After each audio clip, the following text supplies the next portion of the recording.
Hola, hola a todos, a todas, a todes. Bienvenido al primer capítulo del podcast Mujeres Trascendiendo. Es para mí un gusto estar acá y contar con las plataformas tanto de redes sociales como también la plataforma de la colectiva feminista, son los nervios, pero qué gusto de verdad tenerlos aquí y encontrarnos en un nuevo programa. Les presento a mi compañera Abigail Samayoa. Hola, Abby. Sí, hola, un gusto estar. Y más que nervios, Cindy, yo creo que es emoción. Sí. Emoción de iniciar ese nuevo espacio, ese nuevo proyecto. Y que vamos a tocar un montón de temas que sabemos que son de interés. O sea, para todas, todos y todes. Sí, y pues para dar inicio a este capítulo tenemos a un invitado de honor, quien es un economista y de verdad cuenta con una trayectoria en el país, de verdad muy, muy admirable. Él es el economista José Luis Magaña. Bienvenido, José Luis. No, muchas gracias por la invitación y híjole, qué honor ser el primero en estar aquí inaugurando el espacio también. La patadita de la buena suerte nos va a dar José Luis. Sí. Bueno, fuera de cámara conversábamos con José Luis y le decíamos que ese primer capítulo va a ser una plática en el cual sí vamos a usar terminología técnica, pero también en palabras coloquiales, que sean populares, que las personas que nos están viendo y nos están escuchando también nos entiendan. Y bueno, hablando fuera de cámara, conversábamos, José Luis, acerca del costo de los alimentos en El Salvador. Y ese es el primer capítulo de esto. Vamos a analizar si usted, nosotros, hemos percibido que ha subido el costo de los alimentos o se mantiene. Vamos a hablar un poco del tema. Así que, José Luis, vamos a iniciar y quiero que nos diga qué es la canasta básica.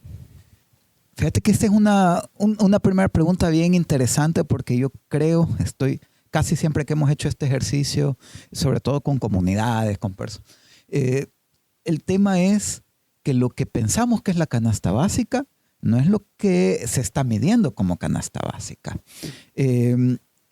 Cuando analizamos el tema de la canasta básica, antes lo medía la Digestic, la Dirección, que como se cambió y todo, ahora es la ONEC, Oficina Nacional de Estadísticas, que es parte del Banco Central. Entonces uno puede entrar a la página de la ONEC y consultar cuál es la canasta básica, ¿no? Canasta básica alimentaria, porque generalmente hablamos de canasta básica, pero siempre hay que poner el apellido alimentaria. Sí. Aquí no incluye vivienda, salud, educación, transporte. Todos los otros gastos no se incluyen, solo es alimentaria, canasta básica alimentaria. Y mira, justo como estábamos hablando de eso, me metí a la página para decirles un poquito, porque para que veas, mira, aquí está, página del Banco Central, ¿vea? Sí. Y se lo digo porque a veces no me creen, ya me ha pasado que me dicen, hombre, y eso es. Porque aquí te dice cuáles son los productos que lleva la canasta y las cantidades. Y se los leo. 49 gramos de pan francés. ¿Cuántos son? Son 2 panes de los larguitos, de estos de aquí. 2 panes de esos. 223 gramos de tortillas. Esos son, depende de cómo la echan, vea, pero son como 2 tortillas y media. Arroz, 55 gramos. O sea, una porción. Una porción. Pero es una bolsita así de arroz. 60 gramos de carnes. Esos son como 2 onzas de carne. A veces en el mercado, cuando vos vas, te dan las 4 onzas de carne. Sí. Esa es la porción que te dan en el almuerzo en el mercado. Pero lo que calcula la canasta básica son 2 onzas al día. 33 gramos de grasas. Que eso puede ser aceite, manteca, margarina, que es como, digamos que un pedazo así de margarina. 28 gramos de huevos. Eso es un poquito menos de un huevo, quitándole el cascarón, si abrís el huevo, generalmente andan ahí por los 30 gramos el huevo, entonces es un poquito menos de un huevo de los chiquitos. 106 gramos de leche, que es como media taza de leche.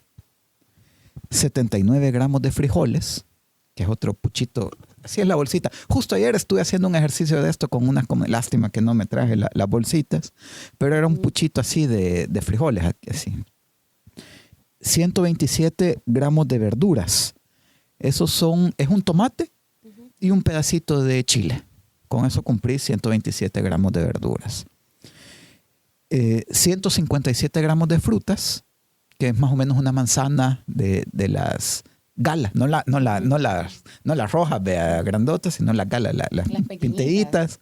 Entonces, con eso más o menos se cubren los 157 y 69 gramos de azúcar, que también, fíjate, como por eso mismo que ayer hicimos este ejercicio con comunidades, yo estaba preparando un día antes las cosas estas y le puse un par de cucharaditas de azúcar y medí y eran como 30 gramos. Y era una bolsa casi parecida a la de arroz, la de azúcar, un montón de azúcar. Sí. Entonces, eso es la cantidad de productos por persona que incluye una canasta básica alimentaria. Entonces, cada vez que hablamos de canasta básica, es eso. ¿Sí? Okay. Sí. Hasta ahí. Dejemos de contar. Ya si querés agregarle un poquito más de carne, si querés agregarle algún queso, eso está fuera de la canasta básica, de la que se está midiendo. Y además, se calcula, fíjate, aquí está, costo diario por familia. ¿Cuánto creen que se calcula? ¿De cuánto una familia de cuántos miembros? ¿Un hogar de cuántos miembros? Bueno, generalmente se ven con 3 hijos e hijas, ¿verdad? Papá, mamá, pero no sé. Según el Banco Central, se calcula para un hogar de 3.73 miembros. ¡Wow! O sea, ¡wow! Porque, por ejemplo, en mi familia somos más. ¿Sí? Entonces ahí discrepo totalmente del costo que nos están presentando, fíjate, en el banco. Tenemos la cantidad, para empezar, el tipo de alimento y la cantidad de alimento, y además, para cuántas personas está medido. Claro. ¿No? Y entonces, si lo ponemos así, comer así, para 3.73 personas en un hogar, cuesta, según la ONEC, en julio, $259 al mes. Wow. O sea, es sumamente bajo. Sí. O sea, a ver. Y esos datos para mí y en lo personal no son realistas. Porque en realidad las familias aquí en el país están constituidas por más personas. Sí, es que los supuestos, aquí hay 2 supuestos bien importantes bajo los cuales se calcula la canasta, que es donde creo que hay que cuestionarlos. El primer supuesto es cuáles son los criterios bajo los que se mide. Porque esta selección de alimentos y esta calidad de los alimentos están definidas por el mínimo calórico. O sea, el mínimo de calorías que necesitas para estar vivo. Que si eso incluye la vitamina A, vitamina B, si tiene proteínas, eso no está. La cosa es que tengas las calorías necesarias, suficientes para mantenerte vivo, las mínimas calorías para mantenerte vivo. Eso hay que cuestionarlo, pues, ¿verdad? Porque no podemos decir que solo así nos mantenemos. Y el otro supuesto justamente es de los miembros del hogar, la cantidad de personas que hay en un hogar. Por lo menos que se redondeara, vaya. Por lo menos, de 3.73 miembros, por lo menos, 4. Sí. Porque digamos que lo que hace el ejercicio es dividir cuántas personas hay en El Salvador entre hogares. ¿Cuántos hogares hay? Y entonces ese es como el promedio. Pero pues si un hogar no come promedios, ¿verdad? Entonces, por lo menos si sale 3.73 el promedio, por lo menos redondearlo a 4, porque no tenemos un hogar con 0.73 personas, ¿verdad? Exacto. Entonces, eso ahí hay que ver. Sí. Y José Luis, ¿en cuánto en términos económicos ha subido la canasta básica desde la entrada del gobierno del primer mandato que tuvo el actual presidente Bukele? Fíjate que si uno va a ver, y aquí con estos mismos datos del Banco Central, más o menos desde el 2015 hasta el 2021, sí. Esta canasta básica, habían dado alrededor de los $200. Había momentos, algún mes que subía como a los 210, otros meses bajaba a los 190, pero se había mantenido más o menos alrededor de los $200. Pero desde abril, mayo de 2021, sí se ve toda una ola del crecimiento del precio de esta canasta básica. Pasamos de ese promedio de $200 a los 265 que hay en julio, ¿sí? Eso entonces estamos hablando de más de $60 que ha incrementado, ¿verdad? Y de nuevo, insisto, $60 que ha incrementado una canasta básica de mínimo calórico y para 3.73 miembros. Entonces, ese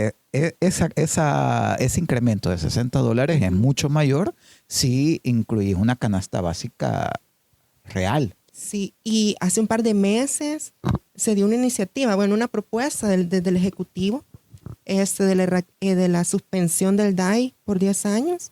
No sé qué relación tendrá, no sé si solo fue como para paliar un poco la situación, porque sí, es un sentir a nivel nacional, ¿verdad? Y social, y se habla en las calles.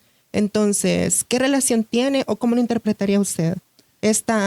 Bueno, porque es un hecho concreto, ¿verdad? Es una propuesta que se hizo y se aprobó, ¿verdad? Sí. Sí.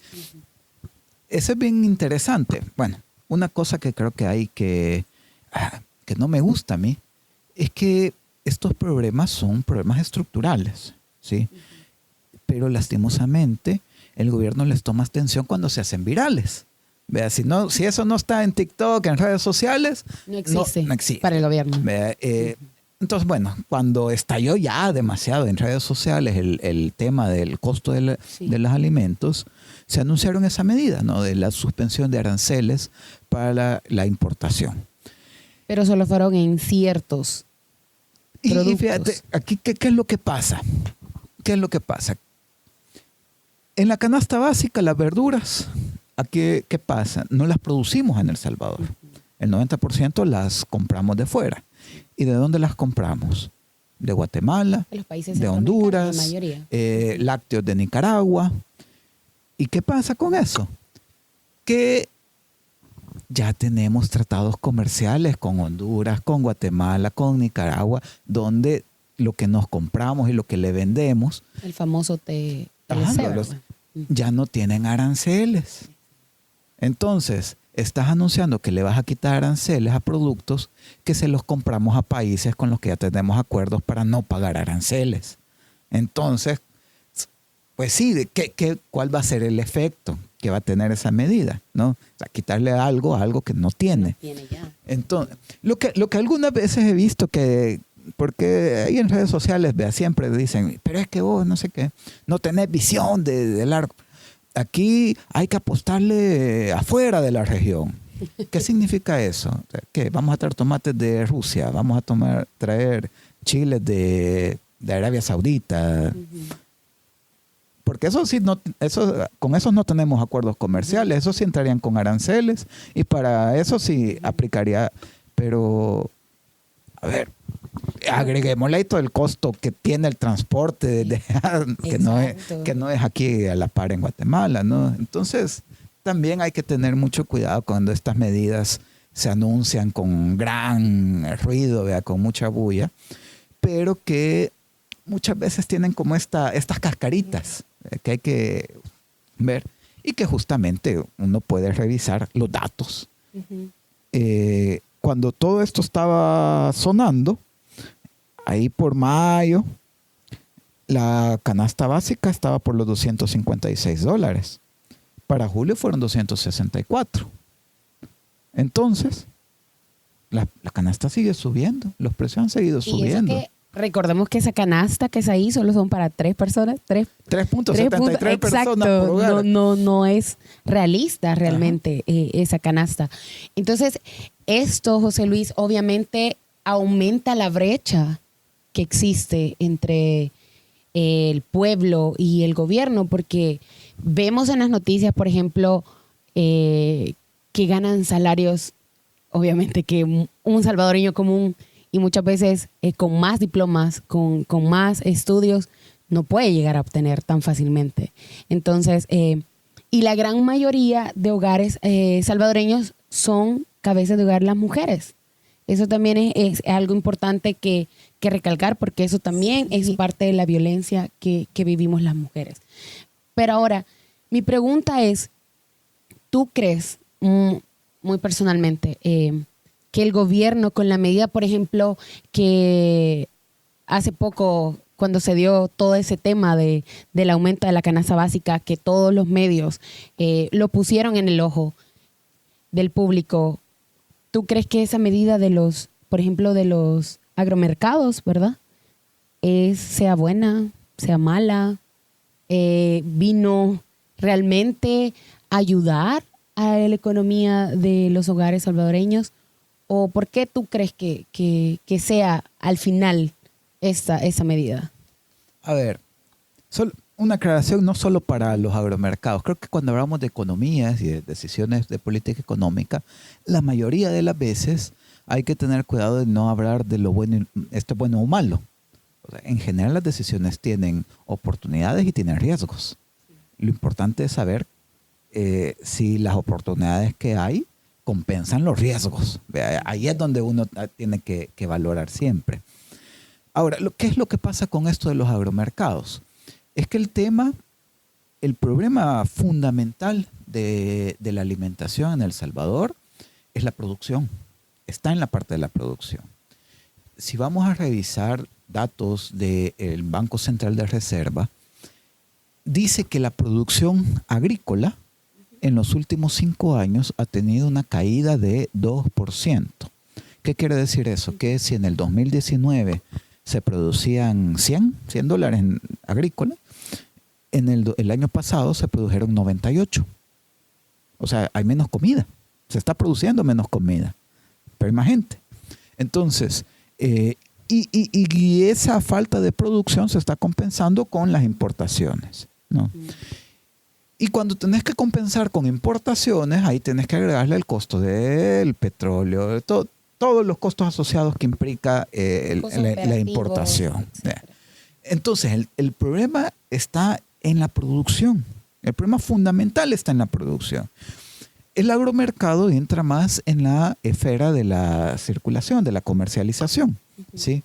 Que no es que esté del todo mal. O sea, los productores, las productoras locales, no solo necesitan producir, sino que necesitan comercializar sus productos, pues.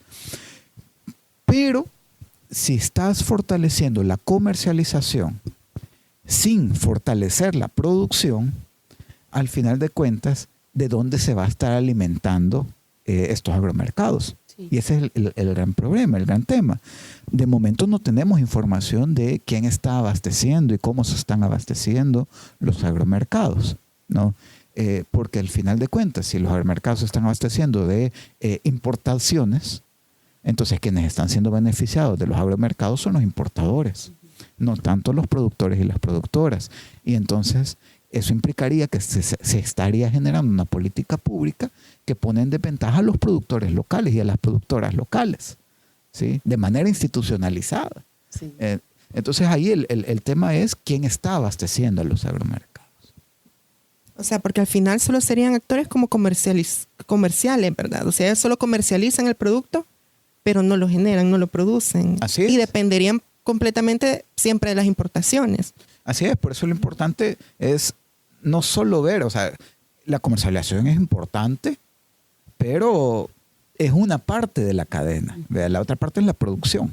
Y ahí también, por lo que decía, bueno, la producción viene cayendo, y si no se ven políticas claras en el lado de la producción, pues la comercialización terminaría de favorecer más bien a importadores.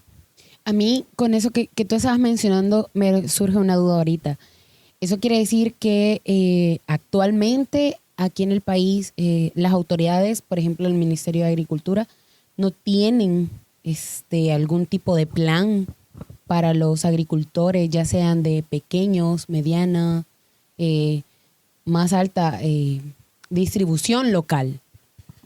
¿O será que están por otros lados del Ministerio de Agricultura apostándole? Mira, lo que pasa es que al inicio de los primeros años se dijo que había el plan maestro de agricultura. Sin embargo, nunca lo conocimos, no se ha hecho público. Saber si, ni siquiera se sabe si realmente existe un documento que se llame así. Pero un problema adicional es que no solo es que no existe Publicum Plan, es que el Ministerio de Agricultura ha sido de los que más ministros ha cambiado sí. Y ministros porque han sido todos hombres.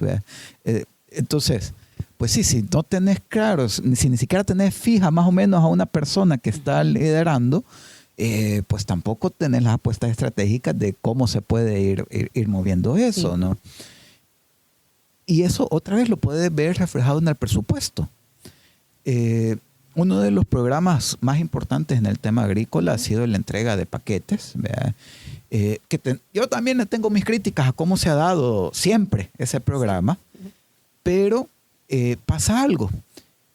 El gobierno ha necesitado todos los años cerca de 60 millones de dólares para completar el programa. Pero en los presupuestos siempre se ha venido poniendo 19 millones. O sea, presupuestas 19 millones para algo que ya sabes que el año pasado te costó 60 y el antepasado te costó 60. Entonces ya sabes que te cuesta más o menos 60 millones, pero presupuestas 19. Entonces, ¿qué es lo que pasa? Pues es que así después lo que necesitas de deuda va a ser más chiquito. ¿Sí? Pero ya después en el camino vas buscando financiamiento adicional. ¿Sí? En el momento en el que están discutiendo el presupuesto, salen a decir ahí, nunca antes un gobierno que había hecho tan poca deuda como este. Y revisar los documentos, y es cierto, eso dice el presupuesto. Pero el presupuesto. Exacto. Pero luego en ejecución le dan vuelta a todo el ya presupuesto. Cuando uno revisa como todas las noticias del año, te das cuenta que ya por febrero la Asamblea aprobó de un préstamo de tantos millones. Sí. Y por allá otro mes, otros millones. Y eso, como tú me lo explicabas, no estaba contemplada en el presupuesto. Y eso al final no lo reflejan. O incluso a veces, ni siquiera es que van a pedir más deuda, sino también reorientaciones. Vea, el presupuesto más alto en salud. Pues solo en lo que va del año ya se le recortaron 62 millones de dólares a los hospitales. El presupuesto más alto en educación. En lo que va del año hasta julio, que es el último dato disponible, ya se le recortaron 136 millones de dólares a las remuneraciones en educación básica y se le incrementaron 90 millones de dólares en indemnizaciones, ¿no? Entonces, pues sí, una cosa es lo que se anuncia y luego otra es lo que ocurre ya en ejecución en el año. Sí, la verdad que es bien... Ese tema da para hablar muchísimo y para debatir muchísimo, creo yo, pero ya para ir cerrando, José Luis, ¿cuál sería tu consejo como economista para aquellos salvadoreños que, pues si somos cabeza de hogar, cómo podríamos un poco apalear esa situación del costo de la canasta básica? Primero, reconocer que no es un problema individual. Creo que eso...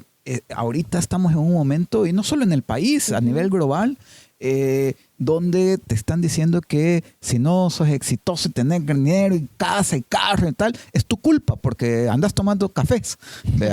Por eso no tenés casa. No porque te forzar lo suficiente. Sí, porque te vi tomando un café de $2 y por eso no puedes comprar casa. No es un problema individual. O sea, estamos ante un contexto estructural. El 70% de las personas en este país tienen ingresos por debajo de los $400. Sí. No es un tema individual. Entonces, reconozcámonos así. Reconozcámonos que quienes estamos en esta situación no es nuestra culpa. No nos culpabilicemos por esto. Lo que nos corresponde entonces es exigir transformaciones, reconocernos como agentes de derechos, somos sujetos de derechos. Por lo tanto, tenemos que exigir que estas cosas cambien, que tengamos mejor acceso a la salud, porque eso nos va a aliviar el bolsillo. Al agua.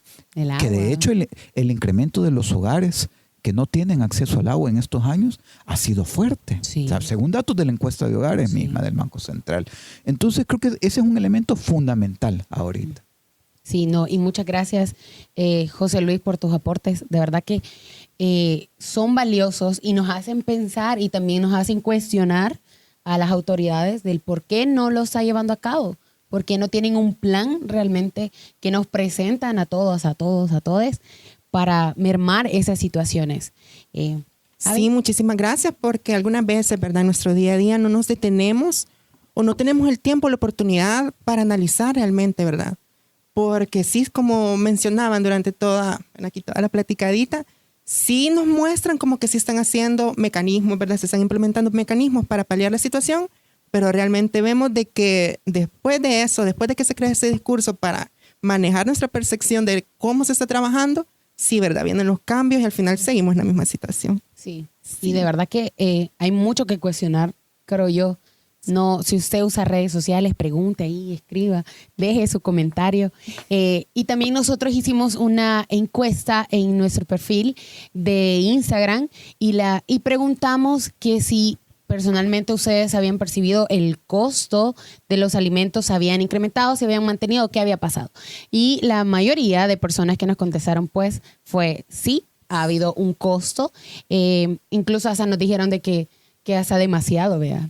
Entonces, la verdad que es bien complicado cuando no se cuentan con herramientas como cada una de las salvadoreños, que nos toca a veces tener 2 trabajos, que nos toca, bueno, ya no agarramos de aquí, hoy agarramos por aquí, o ya no vamos a comprar esto porque vamos a suplir y vamos a comprar otra cosa más barata. Y fíjate que las mujeres, según la encuesta de hogares, destinan el 119% de sus ingresos para los gastos del hogar.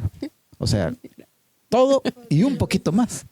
No, y la verdad que sí. Creo que es un tema de verdad que tenemos que poner en la mesa y exigir, porque como tú lo decías, somos sujetos de derechos y de verdad no solo tenemos derecho a una alimentación sana, sino que también tenemos otros derechos como el agua, como una vivienda digna, que eso también no está contemplado quizás en estos presupuestos que nos presentan las autoridades, pero hay que seguir exigiendo, hay que seguirnos manifestando y hay que seguir alzando nuestra voz. De verdad que muchas gracias por habernos acompañado. Antes de quiero finalizar, contarles. sí, yo venía aquí con invitaciones. Tenemos una cartelera También de actividades en Casa Francela y la primera actividad que tenemos aquí más próxima es este sábado 21, que tenemos la jornada médica donde brindaremos atención médica general, nutricional, optometría. También tenemos autopruebas de VIH y también asistencia legal, y también tenemos a nuestra famosísima ahí, ¿verdad? Nuestra trabajadora social estrella, que estarán completamente gratuitas las atenciones, así que se pueden acercar. El horario de la jornada es de 9 a 2 de la tarde y también invitarles a nuestro centro de atención para sobrevivientes de violencia basada en género, para personas LGBTIQ+, y sus familiares. Nos pueden contactar en redes sociales, Casa Francela en Instagram, igualmente en Facebook como Casa Francela.